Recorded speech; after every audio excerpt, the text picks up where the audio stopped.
Estonia says 3 Russian fighter jets have entered its airspace without permission. Let's bring in our military analyst, Sean Bell. Sean, what more can you tell us? This follows, obviously, the situations we've seen with drones in Poland and also Romania, this time a 12-minute incursion by 3 jets. What's going on? Yeah, good afternoon, Gareth. I mean, the drones, because of the numbers, the distances involved, there was a potential that this was an error. As soon as you start talking about 3 MiG-21s, these are Foxhound supersonic fighter aircraft, a key part of the Russian Air Force inventory. They're incredibly capable.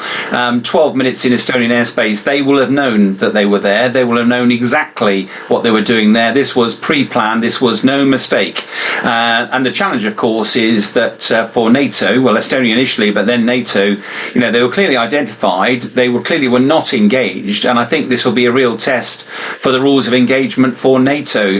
But let's be quite clear, unlike the drone incursions earlier, this was premeditated. I operated in the Cold War in Germany. We had a buffer zone there. And believe you me, when you had gone even close to it, people were warning you. So going inside Estonian airspace for 12 minutes is no mistake. I'm interested, just as we see this image of Putin flashing up our screen, and this is prior images, some library footage we're showing our viewers. Sean, how far up the chain of command does this have to go to allow Russian aircraft to violate sovereign national airspace, NATO patrolled airspace as well? Would Putin have to have signed this off? One of the things that's unique to autocracies is that they're paranoid about their own military turning against them. So they don't have, in the West, we have delegated responsibility. You operate with commander's intent. So even our corporals and sergeants can be leaders on the battlefield and make their own decisions. That is not the case in the Russian military. When something happens, everybody looks to the right, looks up at the next guy and says, "What do you want me to do, sir?" He looks right and does exactly the same thing. Something as serious as this, there is no doubt that President Putin would have had to sign this off. And it's clearly, I think, a test for NATO, because there's long been a discussion that Estonia, Latvia, Lithuania, the Baltic states, formerly part of the Soviet Union, haven't got a great deal of military capability indigenous to them. In fact, Estonia, where this airspace was incurred, they don't have an active air force. I think they've got something like 2,000 personnel, a few unmanned aircraft and some radars.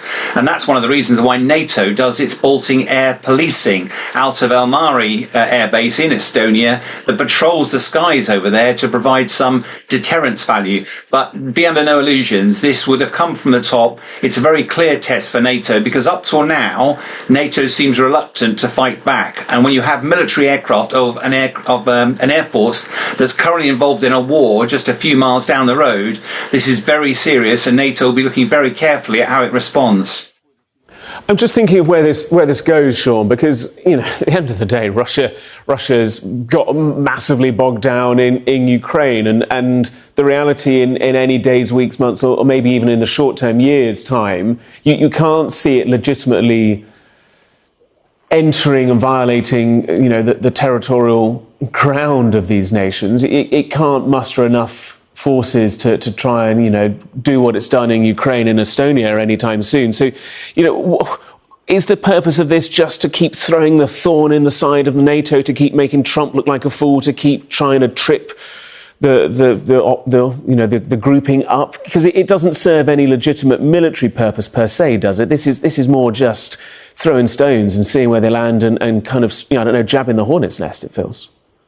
It might be, but I always think it's a bit dangerous if we assume that Putin is stupid, because very rarely does he do something that has no specific military intent. I think it's been, the West is having to look at, does it continue to help Ukraine as it has been, and gradually it might slow the pace of losing, but Ukraine is still losing, or has it got to look at new ways to help? And the no-fly zone is something that has been regularly talked about, particularly with the drone incursions in Romania and Poland.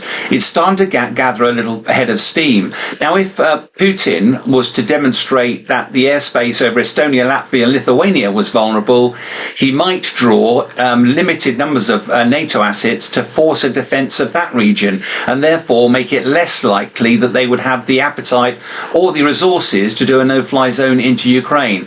Now, none of us know. Clearly, it's only in the mind of President Putin, but I think there does follow a little bit of logic here that Putin's probably feeling worried that the West is getting slightly emboldened, and therefore just reminding it that actually up to the north, those former Baltic states are very vulnerable without NATO air support.